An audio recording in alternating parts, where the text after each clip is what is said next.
evening. This is Neetu from Autoimmunity.in. This is a web series with reputed doctors focusing on various autoimmune illnesses.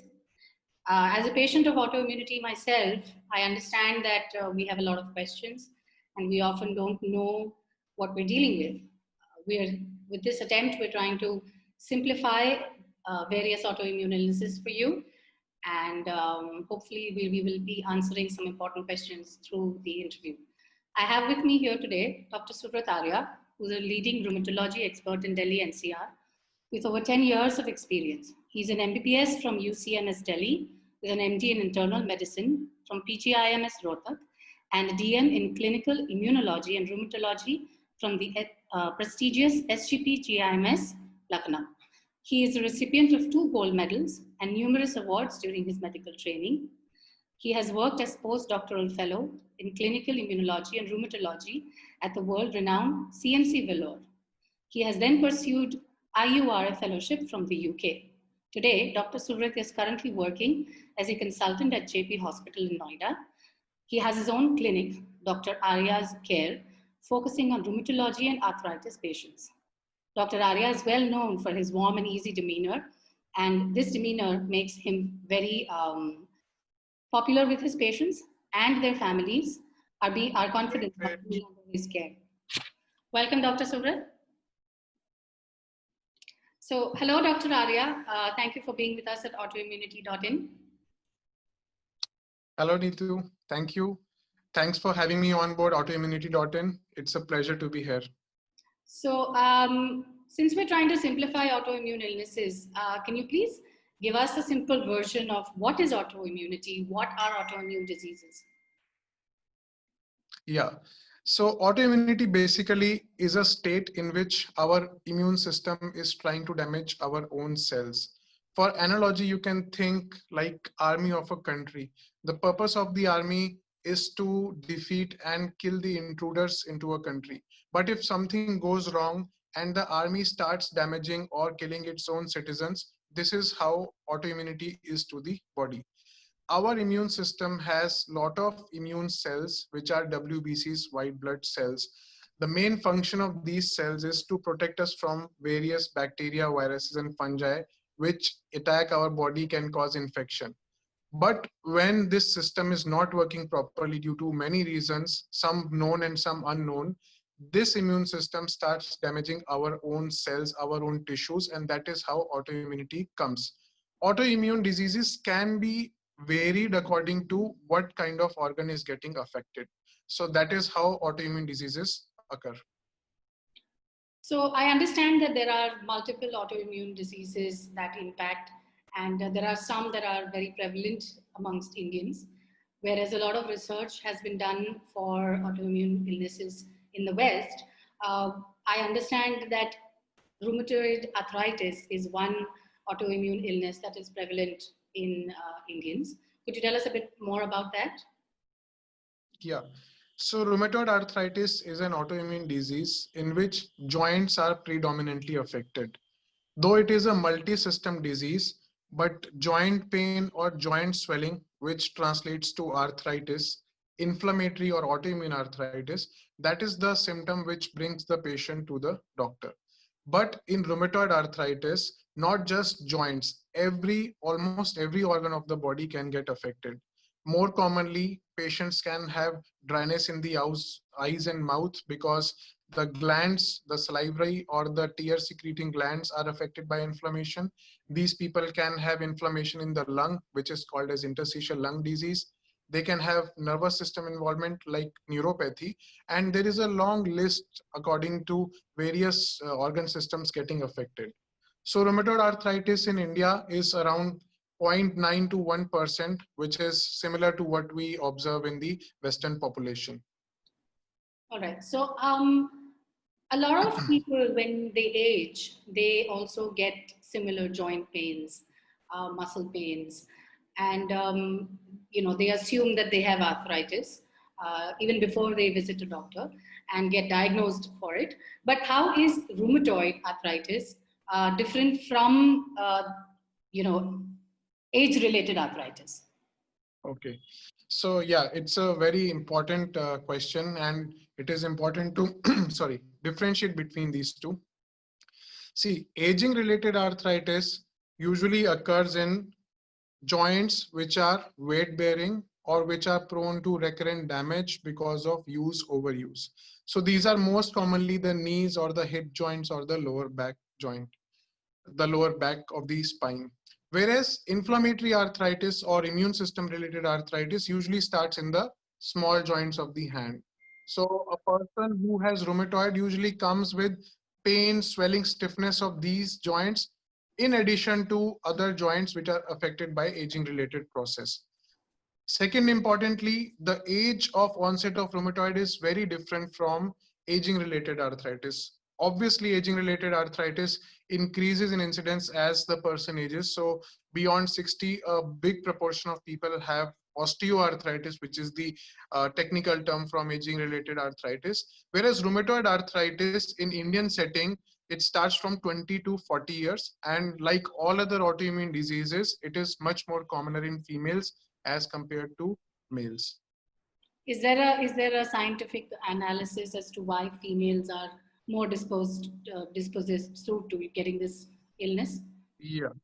So there are certain studies and certain research which has gone into this, and they have found out why females are more prone. First is the difference in the hormones in our body. Females have their hormones are different, like estrogen and progesterone, where males have testosterone.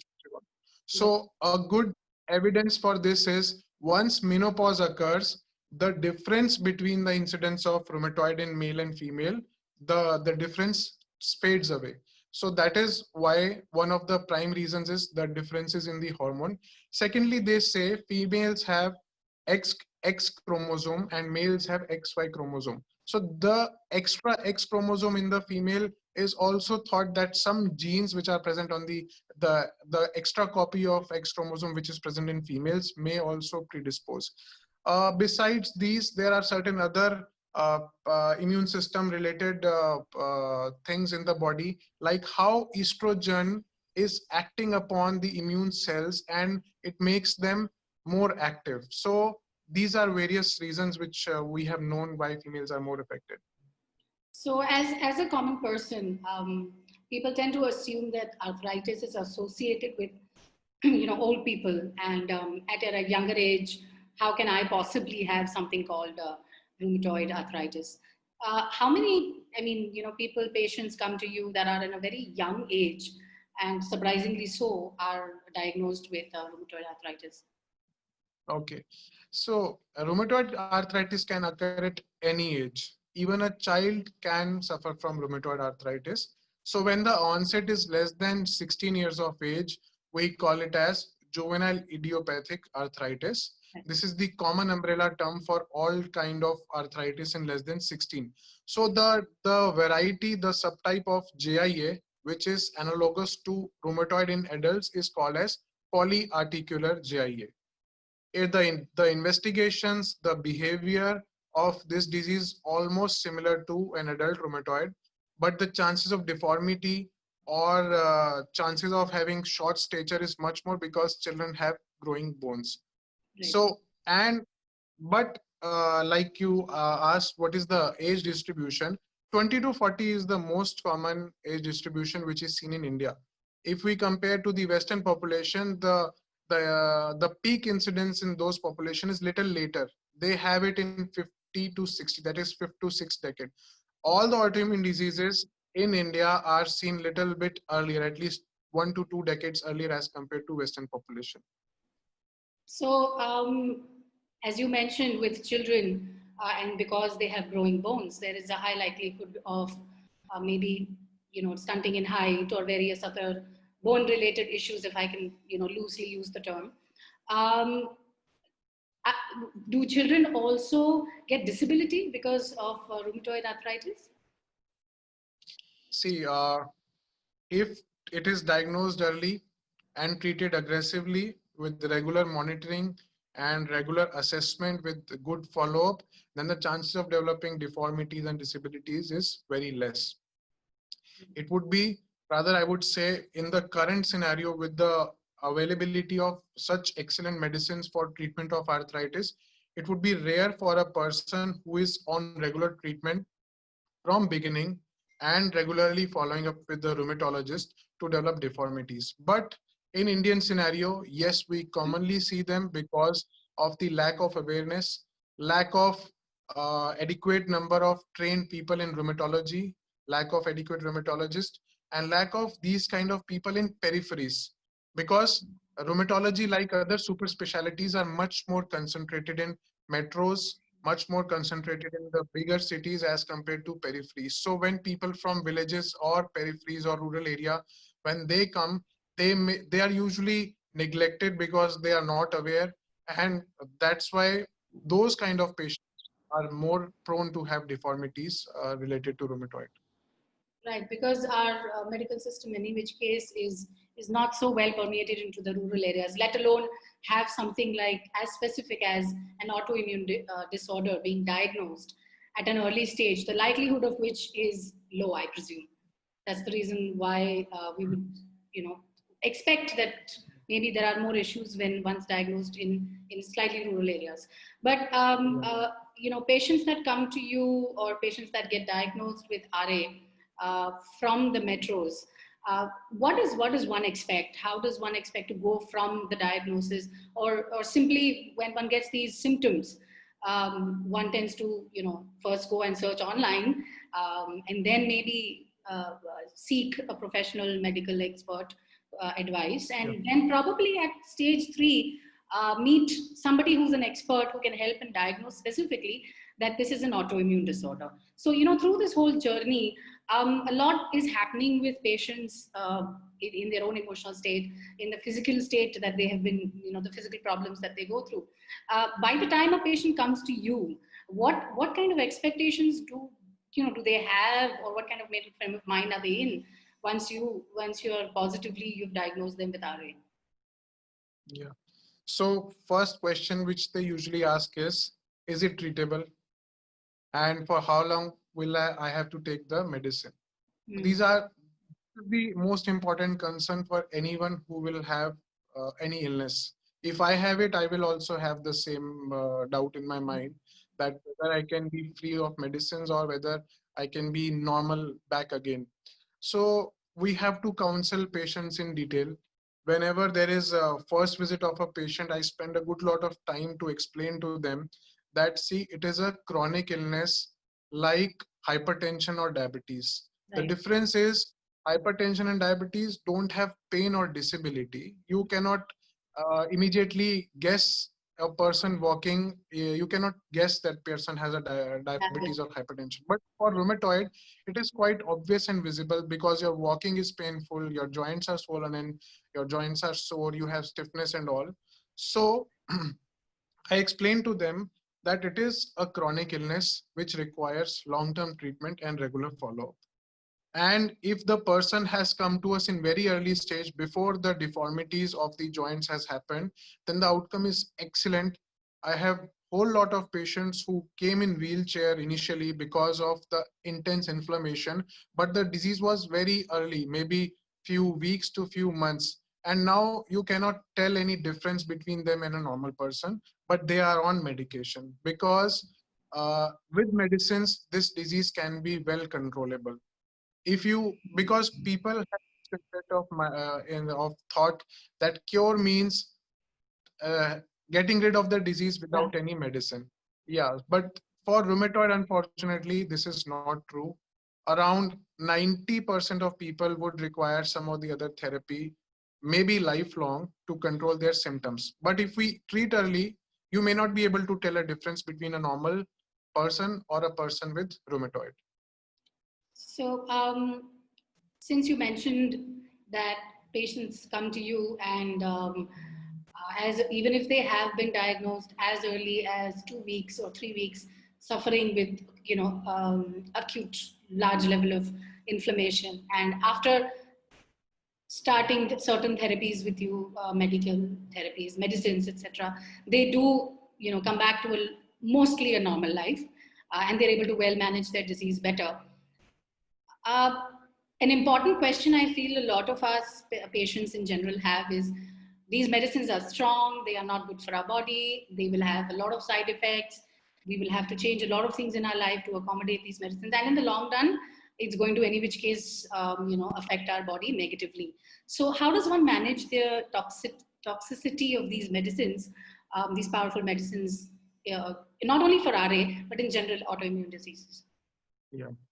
So I can still very clearly remember my mentor at CMC Vellore used to say that if a medicine has no effect, it will not have any side effect. So analogy is, if there is no side effect, probably the medicine is not acting also. So for a lot of people who say we don't want any side effect and they go to alternative kind of therapies, eventually they come back to us.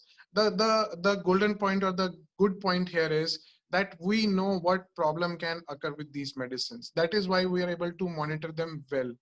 If you don't know what problem can arise, then you can never pinpoint or pick out the problem with the medicine. So the plus point is, we know if we are giving any arthritis medicine, what side effect or what potential toxicity it can have in a patient, and we will monitor closely for that. That is why close follow-up and regular treatment is required. Otherwise, I would start medicine, ask patient, okay, you come back next year. That's not true. We closely monitor the patient to look for the toxicity, or rather I should not use the word toxicity, because the medicines are very safe. We have been using arthritis medicines for now 60 years. We have the good clinical data for more than 60 years for most of the medicines. And let me tell you, there have been no serious toxicities which I have encountered, or if some issue has arisen, that can be very well managed by changing the dose or the medicine. So we accept that these medicines are for the larger good, and the little side effects that come with the medicines are something that one has to live with, and that is true for, I think, most medicines that have a positive impact. They will leave some negative impact, either for a short term or a long term, and one has to learn that, weigh the good versus the bad, and eventually, if it reduces the inflammation, the pain, the associated problems with RA, then I think these medicines are obviously are necessary for one person. We also tend to these days get into a lot of one should change diet, one should remove gluten. These are the kind of things that you read for autoimmune illness patients, and they are loosely shared across people with each other. People assume that if you have an autoimmune illness, you should remove gluten from your or dairy from your diet, and it'll make a huge difference. How much of this is relevant for specifically for RA? Okay, so this is another question which every patient asks when हम क्या खा सकते हैं? This is what they ask in the local language. Yes. What can we eat? What can we not eat? Scientifically speaking, ideal balanced diet is what is all required for a rheumatoid patient. So that includes less of oils, less of fats, more of good proteins, more of fruits and vegetables rich diet, and diet which is rich in antioxidant, this kind of a thing. But for people who ask specifically about dairy products, should we hold here? Okay, so a lot of patients ask me, in fact, most of them ask me what is right to eat and what is to be stopped in their diet. This is a very common question which every patient asks. Scientifically speaking, a healthy balanced diet is what all is needed in a patient of rheumatoid arthritis. So that means less of fats, less of sugars, less of processed food, less of refined food, and more of fresh fruits, vegetables, which are rich in antioxidants. So besides these, some people ask whether a specific thing in the diet like rice or potato, should we take it or should we not take it? Because we have heard somewhere that it should not be taken in arthritis. So the answer to that is there is no scientific data suggesting that one particular thing is good or bad for rheumatoid arthritis or for any other autoimmune disease. The research has not proven it, but if a person feels pain or stiffness due to some particular dietary thing, then he or may simply avoid it. It could be anything for any person. Some people say curd, some people say potato, so they can do it as per their wish. But one thing which is important is to have omega-3 fatty acid rich diet, because that is known to have anti-inflammatory kind of an effect. So in vegetarian diet, we have almonds, walnut, flax seeds, Flaxseed. chia seeds, Yeah. yeah, avocado, and then olive oil. All these things are rich in omega-3 fatty acids. And in non-vegetarian diet, Fish we oil. have fishes, yeah, fish oil. So these are the things which are rich in omega-3 fatty acids, which may help in controlling the state of inflammation. For gluten, I would like to say some kind of arthritis are associated with celiac disease. Now, celiac disease is also called as gluten sensitivity, in which our body is sensitive to gluten. So whenever we take diet which has gluten in it, it causes inflammation of the intestine, and it also can cause inflammation of the joints. So if that kind of scenario is suspected, patient should be evaluated accordingly, and then gluten can be avoided. So a very practical way for anyone to ascertain or know whether one kind of diet is good or bad for that person, they can simply avoid taking it for 1 week or maybe 10 days, and then see uh, has any difference Okay. occurred in their symptoms of arthritis. So if that is so, they can manipulate or they can modify their diet accordingly. Yes. Another most obvious question whenever we get diagnosed with a very serious, very chronic, long term, far reaching illness is rheumatoid arthritis, is it hereditary? Does somebody in the family, can I, as an individual, pass it on to my family members? Um, Yep. So, see, like all autoimmune diseases, they have some kind of genetic basis. So, for rheumatoid, also, we know some genes predisposed to development of rheumatoid arthritis. So, we get our genes from our parents, half of genes from each of the parent. So, if a person has rheumatoid, and you ask whether the child or the future progeny is going to have rheumatoid or not, then the answer is there is slightly increased risk of developing rheumatoid, or for that matter, any other autoimmune disease, if rheumatoid or other autoimmune diseases are present in one of the family members. But because the risk is for rheumatoid itself is so low, that slightly increased risk also is very low. It doesn't mean that if you have rheumatoid, all your children are going to suffer from rheumatoid. It's not like that. Slightly increased risk is there, but still that slightly increase is also very low. So if one is diagnosed with RA and is in a slightly younger age, probably has their life curve still in the marriage, uh, children, family planning, career, a lot of things get affected by by such a big disease that gets diagnosed. Um, we tend to make lifestyle changes according to adjust and bring positive impact of lifestyle changes in our life for specifically for autoimmune illnesses. One big component is exercise. Now, since this involves the muscle, the joints, what is your opinion as far as exercise is concerned, and how should one Yeah. go about maybe planning for their exercises? And if one is not, Yeah. then should one start?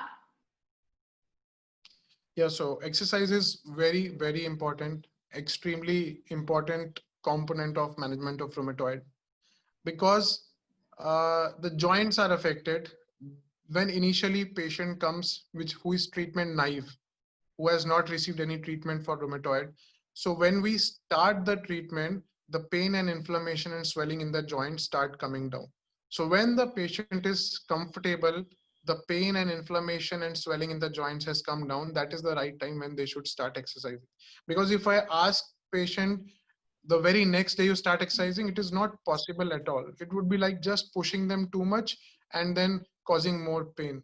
So we have to control the arthritis, and then exercises to be started. And the role of exercise is very, very important, because of the pain and the inflammation, the person tries to keep joint in only one position. So Yeah. if that same position is maintained, the joint will fuse and there will be ankylosis. That means fusion of the bones, and then the deformity will occur and the mobility of joint will be lost. So exercise is important to have your normal mobility. Secondly, exercise will help you lose weight. Yeah. Obesity itself is very bad because the inflammatory cytokines, the inflammatory chemicals of the body are also secreted by our fat cells, our adipose tissue. So if you are more obese, there are more chances you will have a more severe kind of a rheumatoid. And most importantly, if you are more weight, your joints have to carry That is extra burden, yeah. especially your knees, ankles, hips, lower back, which carry the weight. Mm. So if you're not exercising, you are just eating and sitting, you will you will put on weight, and then the arthritis is just going to get worse. So these three are the most important aspects. Besides, exercise gives you confidence, it releases endorphins, it increases the strength of the muscles, it gives you a positive feedback, it gives you a positive outlook that yes, I can exercise and I'm recovering and I'm doing. So yeah, that is why it is very important. So, a lot of patients of autoimmune and otherwise before they get diagnosed with an autoimmune illness also understand that steroids are a large component of medication used for autoimmune illnesses, and there is a general discontentment or a dislike towards steroid therapies for so many reasons that most of us know, as that steroids are not, they are quick impacting, they make good positive impact on the illness, but in the long term one does know that steroids per se is not the best kind of therapy that one can take. So I personally have met a few people who, the moment the word steroid comes up, they say no, we don't want to go to the doctor, and we don't want to get him to start us steroids. Or they go to a doctor and they get a diagnosis of RA, or inflammation in the joints, and they are given steroid therapy, and they simply refuse to start it just because they feel that steroids se itna dar lagta hai, ya we don't want to go down that road, because once we do, there's no looking back. So once we start steroids, we can't stop them. So specifically, there are two questions in terms of why this the general the dependency on steroids as a therapy in for autoimmune illnesses, and at the same time, what can patients do to understand this better? Okay. So, in context of rheumatoid, I differ a little bit from you that there is a steroid dependency. See, a clinical trial, I was a part of it when I was in Lucknow. So my colleague was doing it, in which they were not giving any steroids to patients and straight away started the arthritis medicine along with painkillers. Yeah, painkillers was there. So it is not like you cannot give anything, not steroids and not painkiller. So painkiller were there. And once the arthritis medicine start acting, you can remove the painkillers also. So what is the benefit of giving steroids? In that study, when steroids were not given, after few months, patients were doing good as if they were treated like a normal rheumatoid patient. So what is the benefit of giving steroids, and how long do we give steroids in rheumatoid? Steroids are one of the fastest acting anti-inflammatory medicines. So if you take it, and we have to control the we have to control the inflammation of the joints. So we have to give low dose steroids. I would say for last 5 6 years, or maybe even more than that, I have seen my colleagues and myself using very low dose. Even the guidelines say use the lowest possible dose for the lowest possible duration. So this is the major dictum I follow. And I don't write steroids and not telling them that I'm not writing the steroids. So it is best to inform them that we are giving it, but we are going to give it for a short time, because arthritis medicines are not painkillers. They are immunomodulators. If we start them today, they are going to take 6 weeks or maybe 3 months to start acting in a full power. So we have to give something to control inflammation during that particular time period. So for rheumatoid patient, a very low dose steroid is used and for the shortest possible duration. And most of the patients are able to completely stop it because we have to slowly come down on the dose, and then we call it tapering the dose and then stop it completely. So there is no need to have extreme fear for the steroids because the disease itself is causing damage every day. The more we are not treating it, it is causing damage to your internal organs, to your joints. So by giving steroids for maybe few weeks in a very low dose, we are just combating that damage, and the various worries which patient has usually go away when the steroids are taken off. So I don't think there should be any worry, at least for rheumatoid. For some diseases, steroids may be used in a very high dose and it may be given for a longer time, like something like as a myositis or something like as a lupus. So yeah, in those illnesses, actually, we don't have many choices. We have to use steroids initially because they are almost like life-saving medicines in those conditions. So there is no substitute for them in that scenario. But for rheumatoid, I think low dose for short duration should be okay enough. So thank you very much for clearing out that myth, because I understand that the general opinion and the fear is definitely associated with steroids, and more so with people who have less information, that steroids need not be the only option for RA, or that it has to be mandatorily taken for a very long time. And these are the kind of myths that sort of stop people even from approaching the right doctors, saying, I might just have to take steroids and I don't want it, so I don't want to sort of not even get the diagnosis. So thank you very much for clearing that bit out. It's very important for autoimmune patients to understand this element. Uh, all these medicines that you're talking about, that are obviously different for every kind of rheumatoid arthritis, and managed differently for different patients. Are these very expensive in terms of treatment? No, no, no. Actually, the DMARDs, which is the main line of therapy for rheumatoid, which is disease-modifying anti-rheumatic drugs. These are very simple, easily available tablets on a prescription, and these are not expensive at all.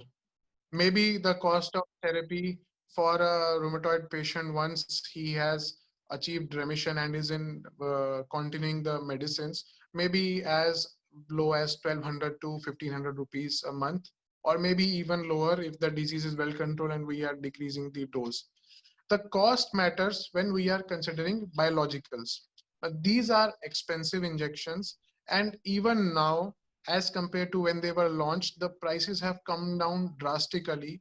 So, and not every patient will require biologicals. I would say most of the patients, at least for rheumatoid, they will be able to be managed by these tablets, which are called as disease-modifying anti-rheumatic drugs.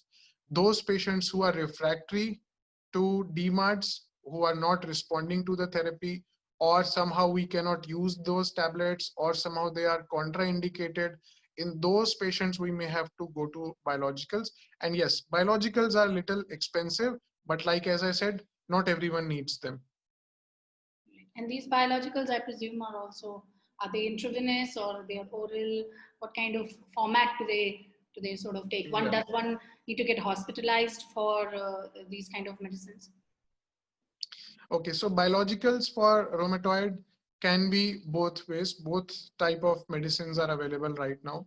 One is the intravenous variety, in which you need to admit the patient, and once the infusion is complete, you observe the patient for a few hours and then discharge. So this is like a few hours or a day of a procedure. And some injections are subcutaneous. That means they are to be given in the skin. So those kind of injections have the benefit that they can be taken at home by the patient himself, or the relative can give. The patient does not require to come to hospital every time to take those injections. So that is the main difference. Now, the one newer type of medicines are also available for management of rheumatoid arthritis, which are called as targeted synthetic DMARDs. So these are tablets which actually work as well, as good as your biologicals, and they have to be taken daily. And the salt which is there, it is called as JAK inhibitor. So we have now two of these medicines. The problem with them again is the cost. And I think as the time will go and the patent will be taken off, the cost of these medicines will also come down. But yeah, biologicals are injectable and rest of the medicines are all oral. Wow. So, as a regular patient, I mean, as someone who doesn't fully understand the impact of rheumatoid arthritis into their life, and simply walks in and has joint pain, and unfortunately gets diagnosed with rheumatoid arthritis, life is going to change drastically. I guess there'll be medicines, new medicines that will need, tests that need to be done. There will be medicines that need to be taken on a regular basis.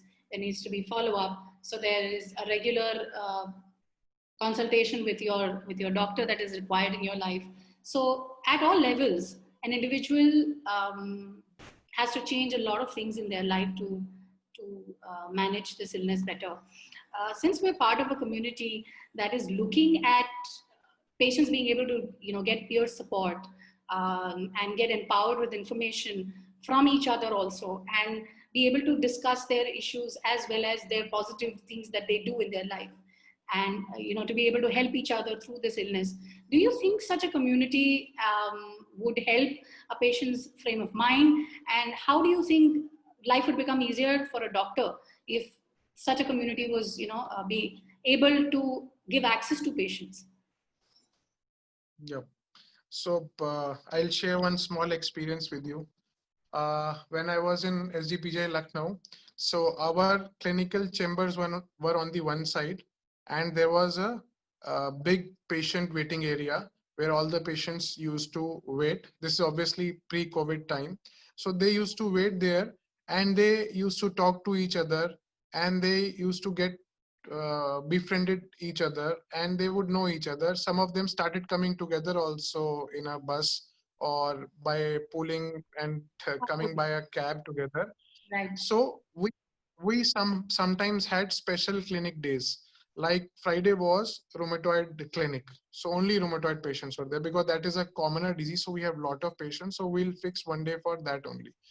So let me tell you, the impact of advice given by a fellow patient who suffers from the same is much, much more than what a doctor is telling them on a first visit. So this is because when I was there, I had a long-term project.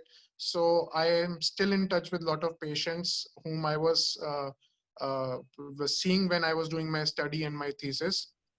So now, because they are a little more franker to me, now they tell me that when a fellow patient told them that this medicine will definitely help you, I am on this medicine for last 6 months, so that was the changing point when they actually believed us and were better compliant on the therapy. So this makes a huge, huge difference. Probably the biggest difference which Indian community can have is this, what your initiative is, autoimmunity.in, to bring people together. A lot of people who come to me ask me about, we want to get connected to people. We want to know about other people who suffer from same, because there are a lot of plus points here and no negatives at all. The plus points are you can share your stories. You may have been at that state where that person is currently. You may inspire them. You may motivate them to work. You may tell them to go ahead with the medicine and not be afraid. So there are so many good points. One of my patients I remember is a patient of ankylosing spondylitis. He's 29. He had hip replacement 2 years ago. So, and but when he comes and meets me, you cannot tell him whether he's having this illness or not. He is doing extremely well, and he is working as an IT professional like a normal person. And I tell him that you are such a big motivation for so many people who just give up and are staying at home. So I want you to connect to people of other people who suffer from similar illnesses. And he very happily volunteered for that, and I gave his number to other patients and they were very, very happy. So this is the kind of impact a person who suffers can share with the other person and bring them to life, I would say, and bring them to back to society. Because a lot of people are suffering from this chronic illness and chronic pain, they also somehow their psychological well-being is also impacted, and they stop working, they are isolated at home, they stop coming to clinics. So we need to connect these people so that they don't feel that they are alone, Yeah. and they should come and connect each other and inspire each other. Yeah. And that's actually the whole purpose of this community that I'm trying to build. And thank you so very much for building my confidence in it. What I firmly believe is that once this life changing event happens in your life, just like marriage or an excellent career, it brings about a storm of things, and sometimes you don't know how best to deal with it. And no better way than somebody else who's been there, done that, to tell you, this is the way forward and this is the road. And sometimes, and it's a very lonely journey also, because friends and family are the best support system that in our community we have. We are a very, tight knit. Indian culture always is very strong family ties, very strong friend ties. But for someone who has not gone through the experience themselves, I don't think this is that kind of illness that they can sympathize with you, but there is no way that they can empathize with you. They can't really figure out, what is happening in the head once you take so many medicines, and what is happening in the body, irrespective of the actual impact of career and other things. Those are the tangible impact, is what I feel. The intangible is what you mentioned in terms of the mental well-being of an individual. And coming to that, we sort of moved into this new the new norm, as we refer to. Everybody's working from home and their private spaces. What do you advise for patients who are having rheumatoid arthritis in this corona pandemic? What are the best things that they can do to safeguard themselves from not probably getting corona, but in the scenario to safeguard themselves, from being exposed to any situation? Yeah. So, like a normal person, the risk of getting coronavirus infection is same for a patient with rheumatoid. Rather, it is same for everyone. So you have to do all the measures which are required for a normal person, like hand hygiene, physical distancing, use of masks, and avoiding unnecessary travel outside the home. But for rheumatoid per se, what is different is that these patients are on medicines which may be somehow acting on their immune system. And a lot of people recently also have spoken to me that we are worried we are taking these kind of medicines. So there are very clear-cut guidelines issued by rheumatology associations from America, also from Europe also, which is EULAR.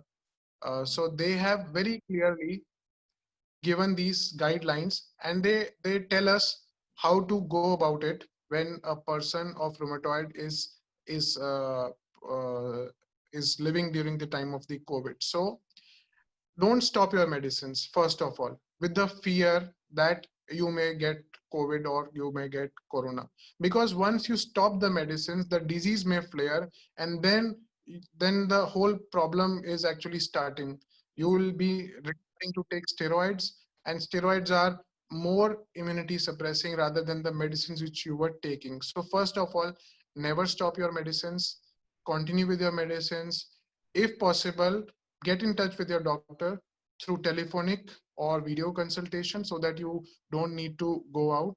Or if you are going there, follow all the necessary precautions. Secondly, suppose if you get it, immediately get in touch with your doctor, and then we can do individually. We have to assess each person individually, what medicine has to be stopped, which can be continued, and what is to be done later on.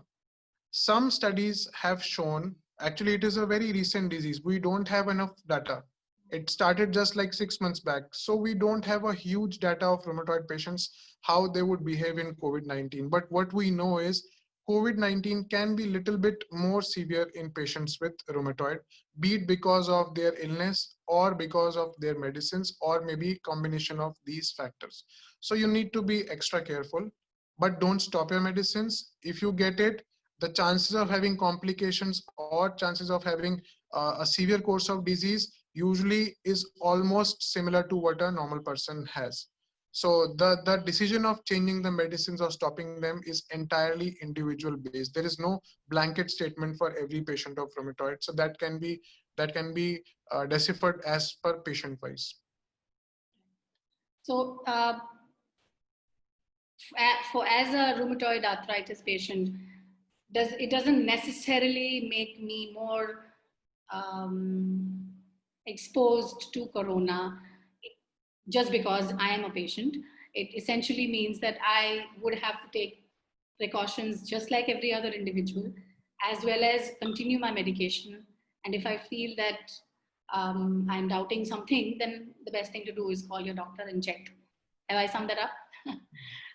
Yeah. So Right. I think we've come to the end of the session. We've answered a lot of important questions and simplified a lot of myths that most autoimmune patients have.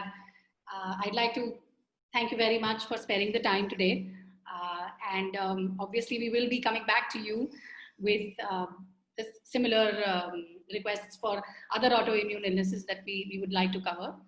And with your specialist expertise and guidance, we hope to continue to simplify and positively impact other people who are autoimmune patients, as well as people who are living with autoimmune patients, so that they do not fear autoimmune illnesses.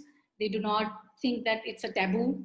They can go ahead and meet doctors like yourself and be guided in the right way to manage their lives better. And most importantly, they can get onto community like ours and share their positive stories, so that we can continue to positively impact each other. And hopefully life is going to be as good as it is today and even better tomorrow. Thanks for your time, Dr. Suvrat. Thank you very much. Yeah, excellent initiative by Autoimmunity.in, so that we can connect people together, and we can bring those people together who can share their stories and inspire each other. Thank you. Thank you.